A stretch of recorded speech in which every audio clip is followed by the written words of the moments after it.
એટલે બધાય મેં કીધું એમ બધી વાતો કરવી છે આપણી ધરોહરની આપણી પરંપરાની, પણ મેં શરૂઆતમાં તમને કીધું કે ગોહિલવાડની ધરતીનું નામ પડે ને એટલે એક વેત તમારી સાથી ફૂલાઈ જાય. શું કામ? સોરઠી બારોટિયામાં ઝવેરચંદ કાલિદાસ મેઘાણી લખે છે કે જોગીદાસ ખુમાણનું અને ગોહિલવાડનું ભાવનગર મહારાજાની બારોટાની વાત જે આખી છે એ કથા આપ જાણો છો એટલે કાંઈ લંબાવવાની મારે જરૂર નથી. પણ બાગડતા બાગડતા બાગડતા બાગડતા બાગડતા બાગડતા ઘોડાની પડખલી વાગતી આવે અને ઠેઠ વેલડું એમ કીધું બાજુમાં આવીને જોગીદાસ ખુમાણી કે નાની બા ધોળા દર્શને જવું હોય તો હું તમારી ભેળો ઘોડા લઈને આલું છું, તમે મારા બેન છો.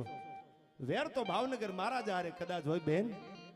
દાદબા ભેળા હતા, કુંવર ભેળા હતા. ભાવનગર મહારાજાની સિહોરમાં ગાદી હતી. મેઘાણીએ લખેલી વાત તમને કરું છું, તમે સાંભળી હશે. પણ ગોહિલવાડની આ ધરતી છે કે કયો તો થોડાના દર્શને જવું હોય ખોડિયારના તો ભેળો ઘોડા લઈ લઉં, પણ બેન મુંજાતા નહીં, તમારો ભાઈ છું.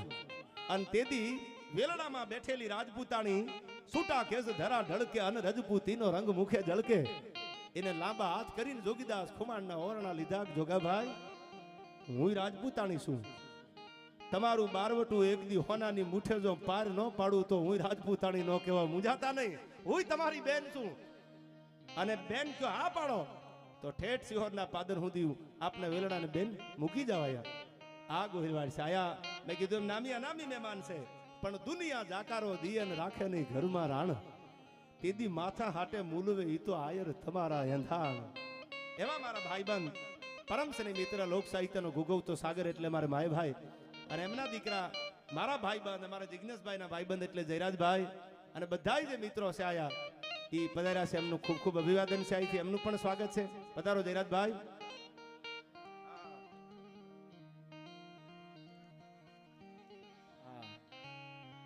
ત્યારે હવે વાત સાંભળજો.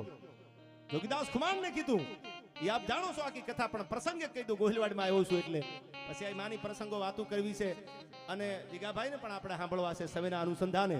પણ ગોહિલવાડની ધરતીની અમીરાત તમે જુઓ, ખાનદાની તમે જુઓ. આ મેઘાણી લખે છે એ વાતું તમને કરું છું. આ બધો સમાજ છે. મેં કીધું એમ કોળી સમાજ પણ એટલી બધી સંખ્યામાં છે, રબારી સમાજ હોય, આહિર સમાજ હોય, રાજપૂત હોય. મેં કીધું હવે જ્ઞાતિ દેવાની જરૂર નથી, આપણે હિન્દુ છીએ દેવાની જરૂર છે. હવે જ્ઞાતિવાદ કરવાની જરૂર નથી. પણ વાત સાંભળજો મારી આ કે બેન જો તો મૂકવા આવું કે ના ભાઈ કરોડ દિવાળી તમારા રાત તપે પણ એક દી બારવટું તમારું પાર પડાવીશું. હો નાની બાઈ આવીને ભાવનગર મહારાજા વજયસિંહને કીધું સાંભળો દરબાર કે કોની યાર તમે આ ઠેકાણાની વાત માંડીને બેઠા છો. સાવર અને કુંડલા એ તમે જાણો છો આ વાત, પણ જોગીદાસ ખુમાણની 84 આજકી ભાવનગર મહારાજાએ ત્યારે પ્રતિજ્ઞા કરી કે જ્યાં સુધી ભાવડાની સામે બારવટું કરીને મારું સાવર કુંડલા પાછું ન લઉં ત્યાં સુધી જોગા ખુમાણને નાવલીનું પાણી હરામ છે. અને ભાવનગર મહારાજાને કહેજો કે સમાધાન બે જ કાંઠે થાય, કાં તો નાવલીના કાંઠે અને કાં તો શેત્રુંજીના કાંઠે. અને આ ભાવનગર મહારાજા તમે જાણો છો. હવે મારે વાત અમીરાતની કરવી છે, ટૂંકી વાત કરું સાંભળજો, કારણ કે હવે પેલા બચ્ચુભા વાતું કરતા બેન 3-3 કલાકની વાતું સાંભળવા વાળો ઓડિયન્સ છે ને કે 3 કલાકની વાર્તા કોઈ પનોઠી વાળીને સાંભળી શકે. પણ પ્રસંગ જે તમને કહું છું ઈમાનદારી, ખાનદાની અને અમીરાત કેવી સાંભળજો. ભાવનગર મહારાજાના દીકરા દાદબાનું અવસાન થયું, કથા તો તમે આખી જાણો છો. અને જોગીદાસ ખુમાણે કીધું કે મારે ખરેખર ભાવનગર સુધી સિયોર સુધી જવું પડે. ત્યારે પોતાના ભાઈ ભાણ ખુમાણે આવીને કીધું જોગાભાઈ ગાંડા તો નથી થઈ ગયા ને? ભાવનગર સામે તરવાર ઉતાણી છે, બારવટે તો ભાવનાની સામે, અને ભાવનગરની આખી ફોજ તમને પકડવા માટે ગાંડી થઈ ગઈ છે. તમે ભાવનગર જવાની વાત કરો છો, સિહોર જવાની વાત કરો છો, ખરખરાની વાત કરો છો. એ કે ભાણ ખુમાણ તમને ખબર નહીં પડે. જેદી નાનીબાના વેલડાને સિહોરના પાદર સુધી મેલવા ગયો ને તેદી દાદબાને મારી ઘોડીમાં બેલાડ બેહાર્યા હતા. અને બેલાડ બેહાડીને ઘોડલીમાં ખેલવતો ખેલવતો સિહોરના પાદર સુધી ગયો. અને એ જુવાન દીકરો વયો જાય, મારે ખરખરે ન જવું પડે. હવે સાંભળજો, ભાવનગર મહારાજા સામે જોગીદાસ બારવટે હતા, પણ જોગીદાસના દીકરા દીકરી મોટા ક્યાં થતા? એ ભાવનગર રજવાડામાં મોટા થતા. ભાવનગર મહારાજાએ કીધું તું કે ભાવના સામે ભલે જોગીદાસ બારવટે હોય, પણ એ કાઠિયાણીને એ બેનને કે એના દીકરાને હું રખડવા દઉં તો ગોહિલવાડની ધરતીનું પાણી લાજે યાર. બારવટું હોય, દુશ્મનાવટ હોય, વાત એક બાજુ છે, પણ અમીરાત થોડી મરી જાય. આને રિસ્પેક્ટ કરી કહેવાય. સાંભળજો, આને સન્માન આપ્યું કહેવાય દીકરીઓ માટે. અને બોલાવી લીધા ભાવનગર રજવાડામાં કે ભલે જોગાભાઈ બારવટે હોય, પણ એના દીકરાને હેરાન નહીં થવા દઉં. એ મોટા ભાવનગરમાં થતા. અને સોરઠી બારોટિયાના 3જા ભાગમાં મેઘાણી લખે છે કે આ બાજુ બધાય બધી જ્ઞાતિના જુવાનો બધાય આભડવા ખરખરો કરવા જતા હતા. ધોળું પની ઓઢી અને મરસિયા ગાતા ગાતા જોગીદાસ ખુમાણ ડાયરા ભેળા ભળી ગયા, કોઈને ખબર ન પડે એમ.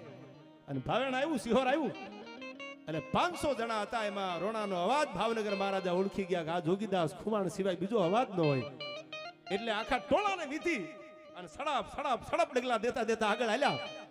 જમણા હાથનો પંજો માથે મેલીને એટલું કીધું, જોગીદાસ છાના રહી જાવ બાપ, મારા દીકરાનું થવું હતું એ થઈ ગયું. પણ ત્યાં તો ભાલાન તરવારું ગાળા સંડી થઈ ગઈ. જોગીદાસ ખુમાણ છે, પકડી લ્યો મારો. તેથી ભાવનગર મહારાજાએ કીધું તું કે તરવારું મ્યાન કરો. આજ મારા દુઃખમાં જોગીદાસ ખુમાણ ભાગીદાર થવા માટે આવ્યા છે, દુશ્મનાવટનો બદલો લેવા નહીં. સાહેબ આને ભાઈબંધ કર્યા કહેવાય, આને દુશ્મન કરી કહેવાય. અટાણે તો તમારે વાંધો કોકારે પડે ને ગોતતાય બીજાને અમારે મથી લેવું છે. એટલે પણ વાંધો છે ને મથો ને આ બીજા નાહકના બિચારા નવેઠિયા કૂટાઈ જશે યાર, એમ નહીં.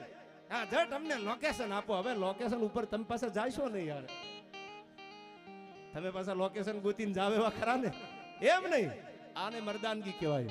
જેના ફળિયામાં ઉભા ને તરવારું ગાળા સંડી થઈ જાય, જ્ઞાન કરી દો. આજ મારા દખમાં ભાગીદાર થવા માટે જોગીદાસ આવ્યા છે. જોગાભાઈ એની કલમે કદાચ કાળ ચડ્યો હશે, એટલે એની અવસ્થા દાદબાની લાંબી નહીં હોય, પણ છાના રહી જાવ. અને કોઈ જોગીદાસ કુમારને કીધું કે હવે આપણે નીકળશું અહીંથી. ત્યારે કોઈ એટલું કીધું, 2 દી થઈ ગયા ભાવનગર મહારાજે અન્નનો દાણો મોઢામાં નથી મેલ્યો. સમજાવો ને તમે, સાંભળજો. જેના ગામ લઈ લીધા હોય, જેની સામે બારવટે હોય, એ જોગીદાસ ખુમાણ ભાવનગર મહારાજાને ગળાના હમદેને જમાડે છે કે દાદબાનું થાવું હતું એ થઈ ગયું, તમે જાણો છો, પણ તમને મારા ગળાના હમસે જમી લ્યો. આવો દુશ્મન ક્યાં મળે? અને જેવા 2 દી રોકાણા ધીરાજભાઈ, અને ભાવનગર મહારાજાના આહુડા નુયા અને હે બેતા થયા જોગીદાસ, ઘોડાના પેગડે પગ દીધા અને એટલું કીધું તો હવે રામ રામ. કાં તો નાવલીના કાંઠે અને કાં તો શેત્રુંજીના કાંઠે વળી મળશું પાછા. બાગડતા બાગડતા બાગડતા બાગડતા ઘોડા નીકળી જાય. હવે સાંભળજો વાત, હવે શરૂ થાય છે. નાનીબાઈ ભાવનગર મહારાજાને બોલાવ્યા. એ કે દરબાર કોની સામે બારવટું કરો છો? આપણો દીકરો વયો જાય, જેના ગામ લઈ લીધા, જેના ગ્રાહ લઈ લીધા, જેની જમીન લઈ લીધી, એને બદલો લેવાની ભાવના હોય. એ માણસ માથે પનિયું નાખીને ખરખરે આવે છે, નાની સામે તમે આનો બદલો લેશો? એટલે વજેસીએ કીધું નાનીબાને કે તો સમાધાન કરી નાખવું છે, જોગાભાઈની આગળ સમાચાર મોકલાવું અને બોલાવી લો. જોગીદાસ ખુમાણને આયા, સમાચાર આપ્યા કે જોગીદાસ ખુમાણ કે ગામ ભાવનગર મહારાજા દેવા માટે તૈયાર છે. જે જોગાભાઈ મોઢામાંથી બોલે ગામ નો આપું તો ભાવનગર મહારાજા વજેસી બોલ્યો ન બોલ્યો થાય. કયો એમને ભાવેણા આવે, કયો એમને સિહોર આવે. હવે સાંભળજો, જોગીદાસ ખુમાણ સિહોર આવે છે. અને જે સાવરકુંડલા માટે જેને હાથમાં તરવાર લઈને બારવટે નીકળેલા જોગીદાસ ખુમાણ, આખો ડાયરો અકળાશેટ ભરેલો અને એમાં કહુંબો ઘૂંટાણો. હવે તો ક્યાં કહુંબા થાય છે, ખંડીએથી ખરલે અન ખરલેથી ખોબે, પછી ધધકતે ધોબે આઈ ખાંડણ મચી ખોડિયા, તારી જે કહુંબા તણી આમાં ખાંડવ ખેતવડા, પછી માઈ મેવું મેહરડા. એટલે હામત રાવુતી કહુંબો ઘૂંટાણો. અને આમ જમણા હાથમાં અંજલિ લીધી ભાવનગર મહારાજાએ. આમ અંજલિ લઈ અને આમ પુરુષની સામે અરજી આપીને કીધું, જોગાભાઈ આ કહુંબો કરો. અને ભાવનગર મહારાજા બોલે છે કે આજ મોઢામાંથી બોલો એ ગામ આપી દઉં. કે ના જોગો, આજ કાંઈ નહીં બોલે. બાપુ તમે બોલો, આજ ભાવનગર મહારાજા દે ગામ લેવા છે, હું નહીં બોલું.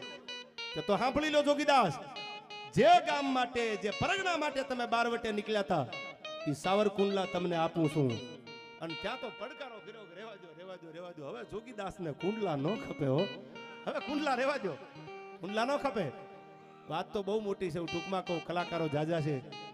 ભાવનગર મહારાજા આપે ગામ લઈ લો કે પેલું સાવરકુંડલા આપું છું. ના, કે તમે કાંઈ બોલો તો તમને મારા હમસે સાવરકુંડલા આપું. અને તેથી ભાવનગર સિહોરની કચેરીમાં જોગીદાસ ખુમાણ બોલ્યા હતા કે તમે જો તમારા હમદેન મને કુંડલા દેતા હો તો નાનીબા મારા બેન છે, એ રાજપૂતાણી મારી બેન છે.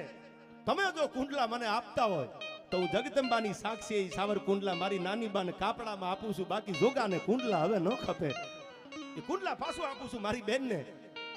અને હવે સાંભળજો, આ સમાધાન થઈ ગયું. ગામ જે દેવાના હતા એ બધા લખી દીધા તાંબાના પત્રે. પછી ભાવનગર મહારાજે જોગીદાસના ખભે હાથ મૂકીને કીધું, આ વાત રહી હુવાણીની છે, સાંભળજો. આમ સત્ય વાત છે, પણ કેવી મજાક કરે છે બે, સાંભળજો. કે જોગીદાસભાઈ હવે આપણી ઉંમર થઈ જાય અને આપણા દીકરા જુવાન થઈ જાય ને કદાચ નો હાચવે તો એવું બને ખરું કે ન બને? પણ સાંભળી લ્યો, તમે મારા ભાઈ બનશો. હવે દુશ્મન નથી, હવે તો આપણે ભાઈ બનશી. કહુંબા કરી લીધા. આજ ભાવનગર દરબારને મોજના તોરા છૂટે છે કે જોગીદાસ ખુમાણની પાછળની ઉંમર છે ને, એમાં ક્યાં એને દુખીવું ન જોયું હું. આ ભાવનગરની અમીરાત છે યાર. હું કોઈ ચાઇનાનો પંપ લઈને નથી આવ્યો યાર.